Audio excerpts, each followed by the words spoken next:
زبان اور بولیوں میں فرق ہے، مثلاً سرائکی، پٹھاری پنجابی یہ زبان نہیں، یہ بولی ہیں۔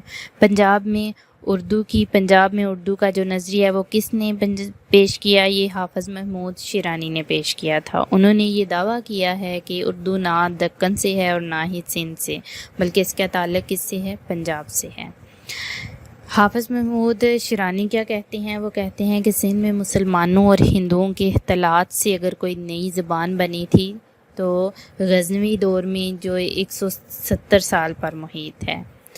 آگے محمد بن قاسم جو ہیں وہ کب سندھ میں آیا؟ یہ 712 کو محمد بن قاسم سندھ میں آیا۔ 1000 عیسوی سے محمود غزنوی نے ہندوستان پر حملے کرنے شروع کیے اور 1026 عیسوی تک مسلسل حملے کرتا رہا۔ غوری سے شروع ہونے والا جو حملوں کا یہ سلسلہ ہے وہ 1857 تک جاری و ساری رہا۔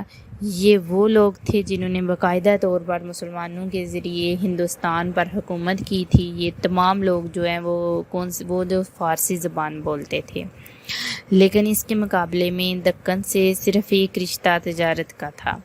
اسی طرح حافظ محمود شیرانی کہتے ہیں کہ اردو جو ہے وہ چونکہ پنجاب میں بنی، اس لیے ضروری ہے کہ وہ یا تو موجودہ پنجابی کے مماثل ہو یا اس کے قریبی رشتہ دار کی ہو۔ اردو اور پنجابی کے جملوں کی ساخت پر غور کیا جائے تو وہ ایک جیسی ہیں، مثلاً کہ فاعل، مفعول اور فعل، یعنی کہ میں اسکول جاتا ہوں، اگر اس جملے کو پنجابی میں ترجمہ کریں تو بنتا ہے کہ میں اسکول جانا وا، یہ ہو جائے گا۔ ان دونوں صورتوں میں یعنی کہ فاعل اور اسکول یعنی مفعول بالکل اسی ترتیب سے آ رہے ہیں اور جو اردو میں نظر آتی ہے۔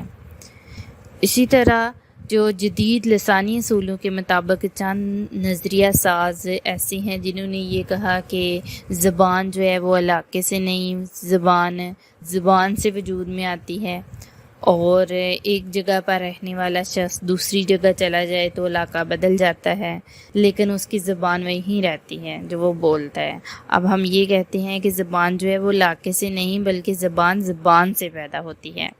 اس حوالے سے ہمارے پاس جو ہے وہ دو نظریہ ساز ہیں۔ پہلا جو ہے کہ زبان علاقے سے نہیں بلکہ زبان سے وجود میں آتی ہے۔ دو نظریہ ساز کون سے ہیں؟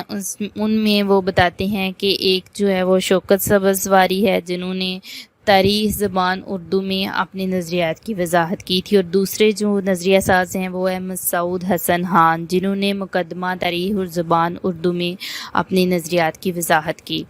آگے چل کے وہ کہتے ہیں کہ سنسکرت وہ زبان ہے جو اعلیٰ طبقے کے ہندو بولتے تھے۔ اعلیٰ طبقے کے ہندو تھے وہ سنسکرت بولتے تھے، اور پالی وہ زبان ہے جو ہندوؤں کے اشرافیہ کی زبان تھی۔ لیکن یہ دونوں زبانیں وقت گزرنے کے ساتھ ساتھ جو ہے وہ مان پڑ گئی، کیونکہ یہ بازار میں نہیں بولی جاتی تھی، جو کہ یہ عام طبقے تک نہیں پہنچ سکی۔ یہ صرف جو ہے وہ اعلیٰ طبقے کے ہندو بولتے تھے، جو پالی زبان تھی وہ ہندو کی اشرافیہ کی زبان تھی۔ اس طرح یہ دونوں زبانیں جو ہیں وہ بازار میں نہیں پہنچی تو وہ زبانیں اپنا وجود کھو گئیں۔ اب اس کے بعد ہم مسعود حسن خان کے نظریے کی بات کرتے ہیں، لیکن انہوں نے ان کی بات کی تو انہوں نے بھی اس سے کچھ ملتی جلتی رائے دی، یعنی کہ مسعود حسن خان نے اسے پالی سے زیادہ ہریانوی کے زیادہ قریب بتایا۔ اب چونکہ ہریانوی زبان پنجابی زبان کے زیادہ قریب ہے تو مسعود حسن خان کا یہ نظریہ ان کے نظریے کو یعنی کہ اردو پنجاب میں یا یوں کہہ لیجیے کہ اردو پنجاب سے ہے کہ نظریے کے زیادہ قریب لے آتا ہے۔ یہ مجموعی طور پر آج ہم نے 3 بنیادی نظریات کی بات کی ہے اوپر۔ سب سے پہلے جو ہے وہ تو ہے اردو میں دکن کی، اور دوسرے نمبر پر ہم نے بات کی کہ سندھ میں اردو، تیسرے نمبر پر ہم نے بات کی کہ پنجاب میں اردو۔ اس کے بعد ہم نے جو بھی دیکھا اس میں دیکھیں کہ عربی، اگر ہم ان تینوں نظریات کو جوڑ دیں اور یہ دیکھنے کی کوشش کریں کہ جنوب مغرب، جنوب مشرق اور شمال سے پیدا ہونے والی زبان کے لہریں جو ہیں وہ دہلی میں یکجا ہو گئیں اور جہاں پر ایک نئی زبان اردو بنی۔ عربی کا اردو سے اس طرح کا تعلق نہیں جس طرح کی فارسی کا ہے۔ آج کے اس بحث کو اس نقطے پر ختم کرتے ہیں کہ جو دکن، سندھ اور پنجاب تینوں جو ہیں وہ اردو زبان کی تخلیق ہیں۔ اردو ایک مخلوط زبان ہے اور اس کا یہی ایک پہلو اسے غبیر اور مشکل زبان بنا دیتا ہے۔